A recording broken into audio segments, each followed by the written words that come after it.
Bonjour à tous et bienvenue sur Prevent Stuff.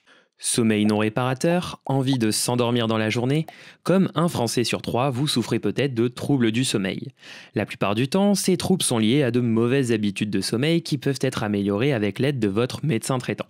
Mais en cas de persistance, d'autres causes doivent être recherchées. Soit neurologiques, comme une agitation nocturne importante, des mouvements de jambes anormaux ou encore une hypersomnie si on a tendance à dormir trop longtemps ou trop souvent. Mais les causes sont le plus souvent respiratoires, comme des apnées qui peuvent fragmenter le sommeil. On parle alors de syndrome d'apnée-hypopnée obstructive du sommeil, encore appelé SAOS. En cas de suspicion de SAOS isolé, votre médecin vous prescrira une polygraphie ventilatoire, examen qui se réalise tout simplement à la maison. On repart chez soi avec le matériel, l'équivalent d'une mallette, et on le rapporte le lendemain de l'enregistrement. Cet examen consiste à placer des capteurs pour surveiller la respiration pendant le sommeil. Le technicien du sommeil vous montrera comment bien les placer afin que vous puissiez les remettre chez vous.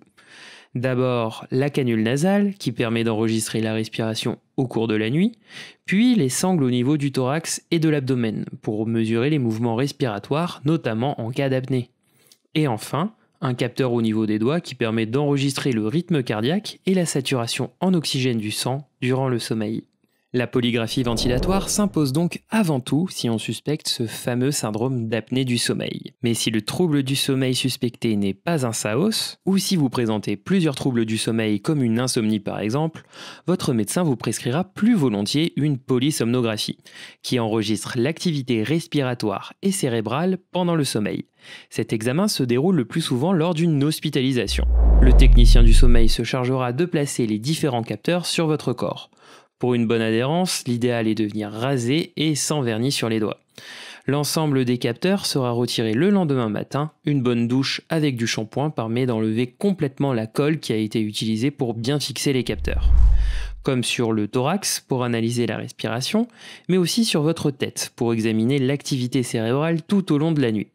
D'ailleurs, pour que le signal enregistré soit de meilleure qualité, le technicien placera entre la peau et le capteur une petite patte conductrice, comme sur les électrodes du crâne pour enregistrer l'activité électrique du cerveau.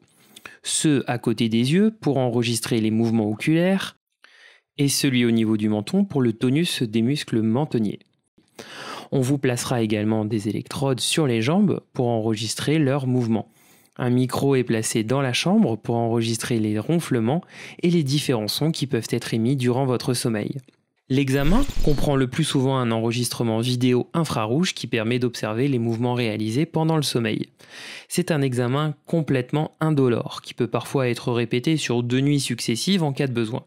Rassurez-vous, il ne permet en aucun cas de lire dans les rêves, mais uniquement de détecter si une activité cérébrale ou respiratoire est anormale durant le sommeil.